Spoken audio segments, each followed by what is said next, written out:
you. I shall only respond to you very briefly to your unnecessary attack on India. I do not understand anymore, and it's becoming frustrating that any discussion regarding this war becomes a discussion on India. Well, I will say it one more time to you, Dove.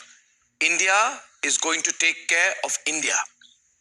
India is going to look after India's interests. And our economy is growing 3 times the pace or 4 times the pace of the American economy. More and more Americans are living under the poverty line. They are not able to make ends meet, right? And more Indians are rising economically. And please, this is not our war. Dove, you are the ones with the biolabs in Ukraine. You are the ones, Joe Biden's sons was doing all kinds of business in Ukraine. You are vested in Ukraine. You are pushing Ukraine. You are encouraging Ukraine. And yesterday, your president went and said, listen, Zelensky, if you want to give up territory, it's your choice. Listen, Zelensky, if you want to break up your country and give a little bit of it to Russia, it's your choice. You have hung the Ukrainians out to dry, Dove, and how dare you question India all the time? You've hung them out to dry.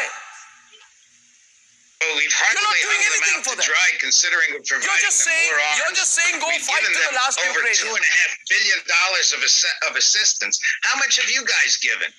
The whole world considers Mr. We've given humanitarian aid. It's your war. Aggressor. It's your war. We'd rather give them food than weapons. By giving them weapons, you are driving them further down into greater difficulty.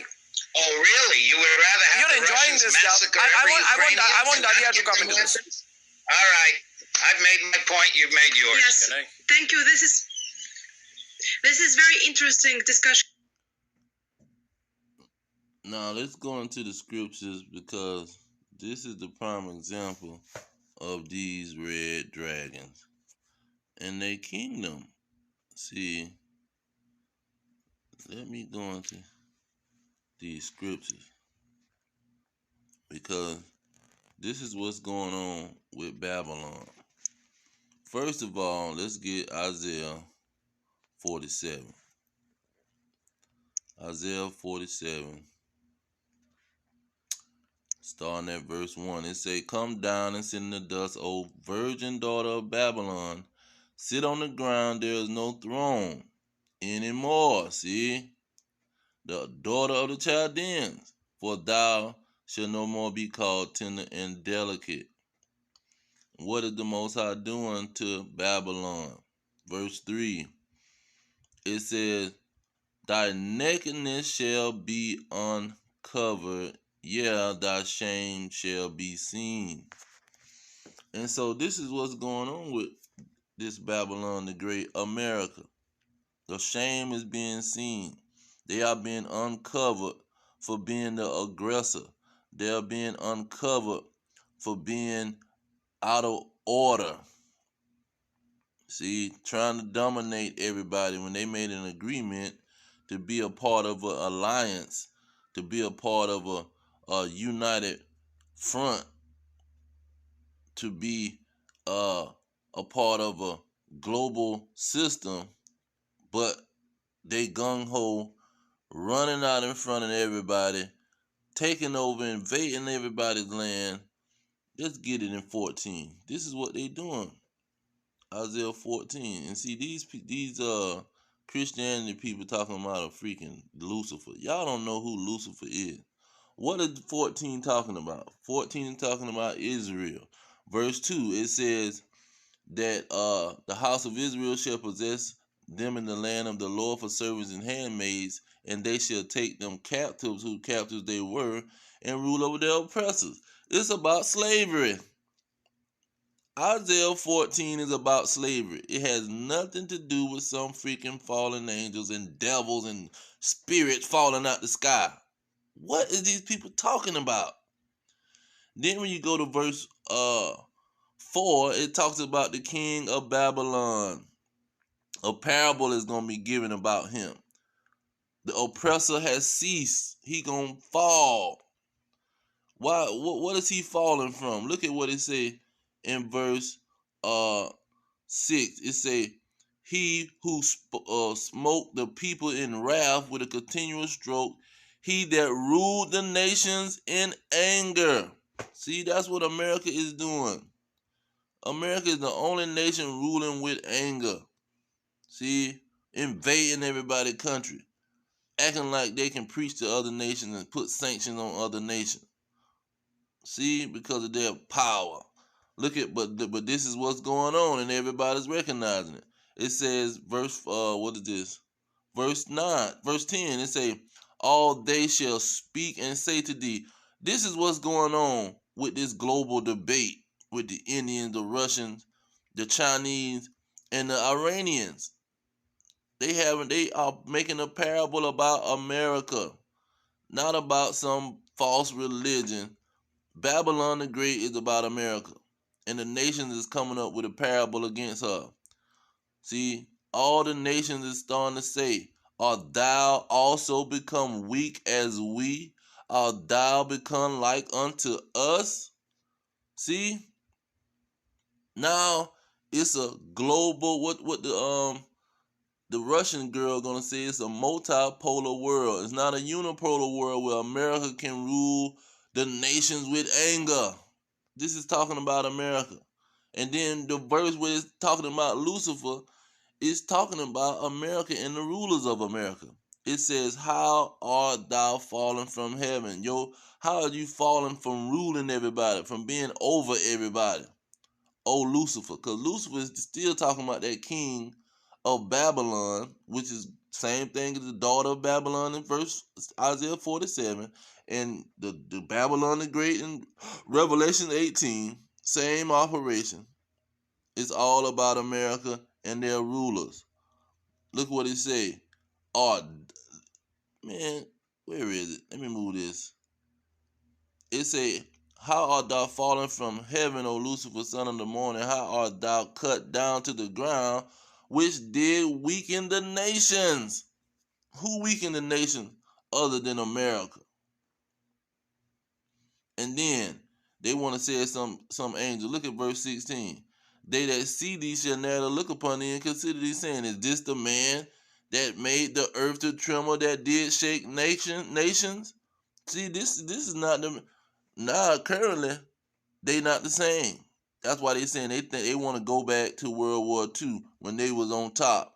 See, they want to go back to the old days when they was on top and they can tell people what to do. They can make the other people tremble. And this is the same thing Joel said. Let's get Joel 3. Same exact thing. He told these other nations is making a parable. Look at verse 9 and 10. He said, proclaim ye among the Gentiles, prepare war. Wake up the mighty men. Let all the men of war draw near. Let them come up. And beat, verse 10, beat their plowshares into swords. Make weapons. Nuclear weapons. Get you nuclear weapons. See? Prepare for war. Everybody get you nuclear weapons. Get your economy up. Get your armies up. See? Prepare for war. That's what everybody is doing. America can't run their mouth and tell everybody to do something and everybody agree with them. And your pruning hooks into spears. Let the weak say, I am strong. What did Isaiah said? See, he said, let the weak say, I'm strong. Let's go back to Isaiah and look at that again. When it talks about Lucifer. See, they're weak in the nation, but no, let's get verse 10. All they shall say unto thee, art thou also weak as we? Art thou become like unto us? Let the weak say, I'm strong. See, this is what's going on. Let's go back to the video.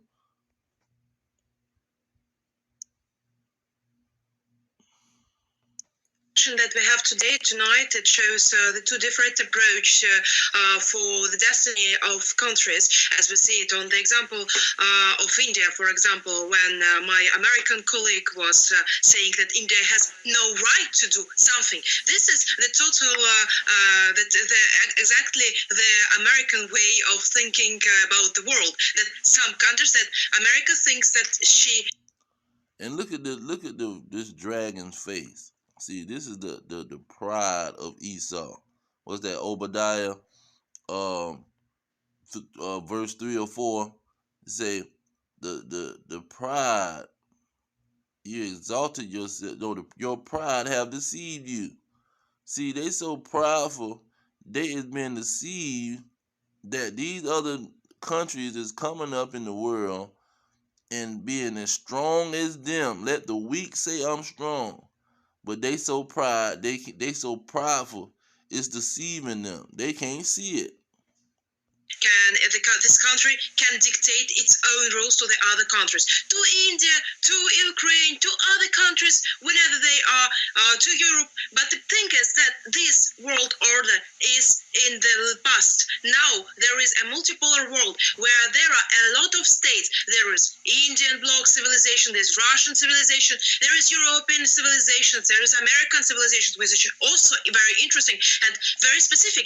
And actually, there is no unipolar idea, unipolar world. The world had changed. And what America and United States and the United States government is doing now is trying to do the last battle for this unipolarity.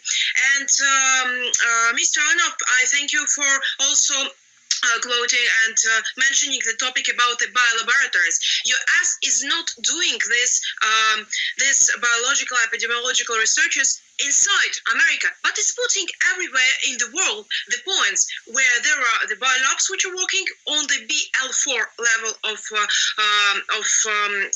the importance. Have you been injured? These biolabs are working with quite epidemiological high threats. And the thing is that US is trying to stay in this world order of unipolarity and to dictate to the other states what to do, as they were trying to dictate to Russia. So Russia didn't agree with that, and we made our historical choice.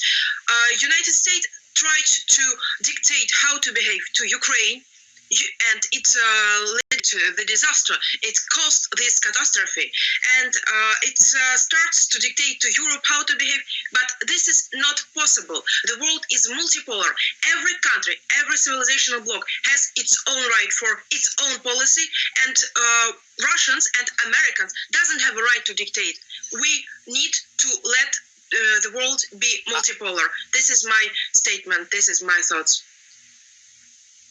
I think absolutely. I want to come to John. John, maybe this is a post-colonial world that, and it's been too many years since the World War II, which the West is not beginning to get accustomed to, and especially given the economic advances of nations, the economic and military advances of nations over the last couple of decades, particularly.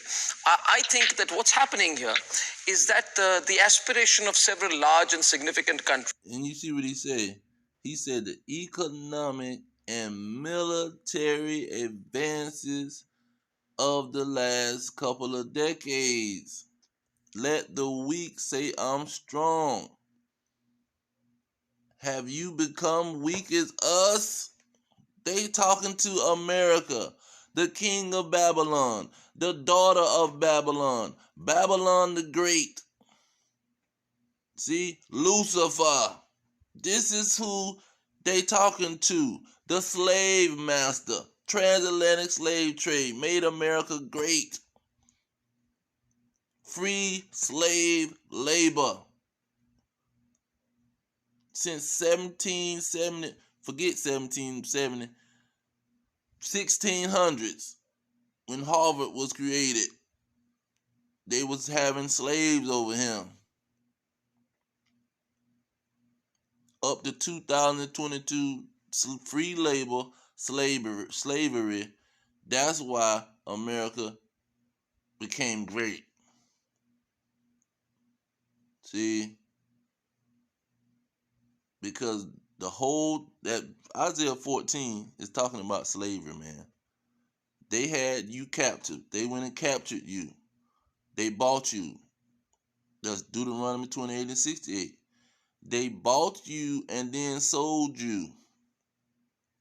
They bought you from the Africans, traded you, made a trade with the Africans. They really didn't give them no money. They traded guns, cannons, gave them weapons to get slaves.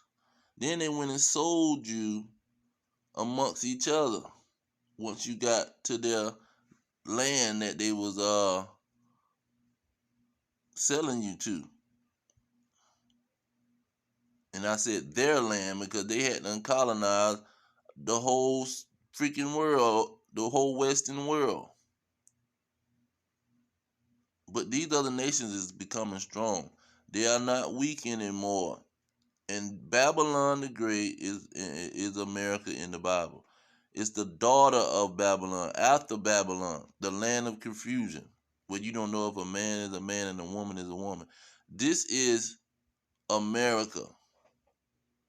And they ain't understanding that they are not strong anymore. The other nations has become strong, and they don't want to get into their thick skull. To be powers in their own right and not part of any bloc is something which the West is not being able to tolerate. Why can it not tolerate that? Why so much intolerance at the thought that perhaps, and we are very inimical to China, and I think China's expansionism is a great danger to many countries, including India. But India, China, Russia, these are large countries. Yes. They have a long history. And I think the West must reconcile to the way several countries have grown in the last few decades. Well, indeed, yes. It's the extent to which they are resisting this reality that we are having the crises and chaos all around the world that we are currently living through. And this is indeed a major inflection point in human affairs. We are living in a multipolar world, as Dr. Dugna rightly says, in all but name. And this is the interregnum between the dying of the old world and the coming into being of the new world. Countries such as Russia, they assert the right to have their own foreign policy and their own legitimate security interests taken note of. And that is precisely the problem, because for Western ideologues, the West is a latter-day Roman Empire, and Russia is a latter-day Carthage.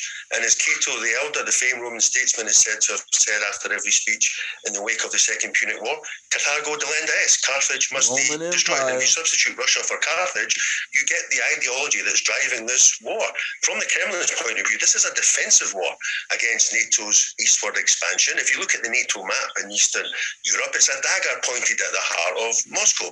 This war could have been averted, and the escalation, the rhetoric, and the way that this war fever has gripped the West is quite unprecedented. I've never seen anything like it. Any lingering semblance of impartiality and propriety on the part of Western mainstream media outlets has given way to open cheerleading for Ukraine, and using Ukraine as a cat's paw, using Ukraine as a proxy to the detriment of the country and to the prolonged suffering of its people. It really is revelatory how this has played out. And we are seeing, as I say, a major inflection point. India, Iran, Russia, China. And, they're trying to say that the Russians are losing this war. Well, let's look at what's happened on a wider level. Iran has received payment of the £400 million debt owed by the British since the 1970s. Russia has established the ruble as an international reserve currency, is growing closer and drawing deeper ties with China, and there is a sense that the global South understands that the West no longer has the answers to the challenges of the 21st century. Now let's go ahead and get it, because he's on point. He's saying they trying to say Russia and their allies ain't got no power and they losing. Let's get Zechariah. See, I was going to close out, but I got to get Zechariah first. Main vision that Zach was given to Zechariah was the downfall of these countries, this Western world, and their allies. Look at what he said. He said, verse 18, let's get highlighted. I don't want to highlight that. He said, then lifted up my eyes and saw, and behold, 4 horns. And I said unto the angel that talked with me, what be these? And he answered me, these are the horns which have scattered Judah, Israel, and Jerusalem. Transatlantic slave trade. America and the West. They was the main players. See, the 4 horns. Horn stands for kingdoms.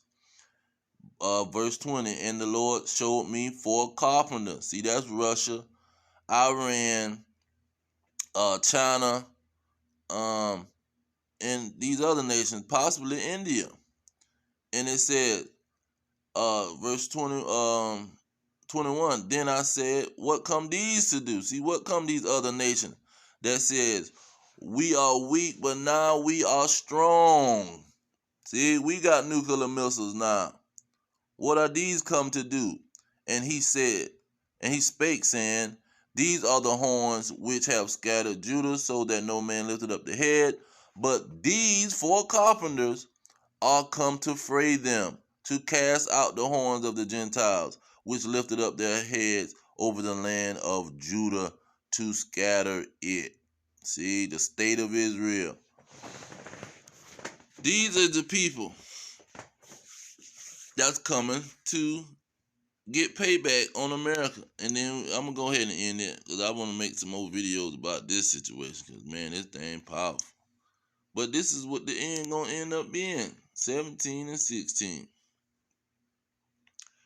It's going to end up being what even the other European nations is going to realize, man, these people done lost their mind over here in America. Look at what it's saying, verse, the last verse, it say, and the woman, this verse 18, and the woman which thou sawest is the great city, the great citizenship of America, with 330 million citizens, because city stands for citizenship, which reigneth over the kings of the earth. They ruling, they reigning, they had the power, until the other nations said, we was weak, but now we are strong.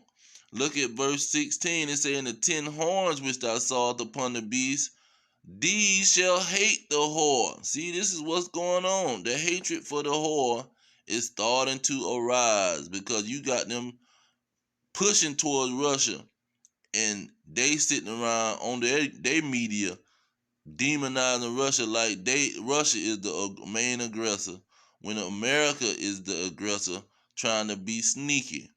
And these shall hate the whore, and shall make her desolate and naked, and eat her flesh, and burn her with fire. How they gonna burn her with fire? They gonna burn her with fire with nuclear missiles. Let's go ahead and get that. Revelation 20 and 9. It says, and they went upon the breadth of the earth, and compassed the camp of the saints about in the beloved city, and fire came down from God out of heaven and devoured them. See, that fire is not coming literally from God. That fire is because God helped do the Isaiah 54 and 16. God created these nuclear missiles, and he's going to make them rain down on Babylon the Great, America. See, because the rulers of America still is depending on America, because that's where they putting all their money. That's why Russia, India, and China got 2,000 to 3,000 airplanes, and America got, or fighter planes, and America got 13,000. See, a big gap, because the elites is using America for their army to go debo everybody else. But I'm going to leave it there, man. All praises to Yahweh Ba'ashem, Yahweh Shai, Ba'ashem and Kakadash. Double honor to the elders pushing the truth. Peace to the elect, the blacks, Hispanics, and Native Americans, descendants of slaves, scattered around the globe. Plus the other Israelites that was scattered through other means and captivities since way before when the kingdom split. They was being scattered. So anyhow, I'm gonna leave it there. Shalom.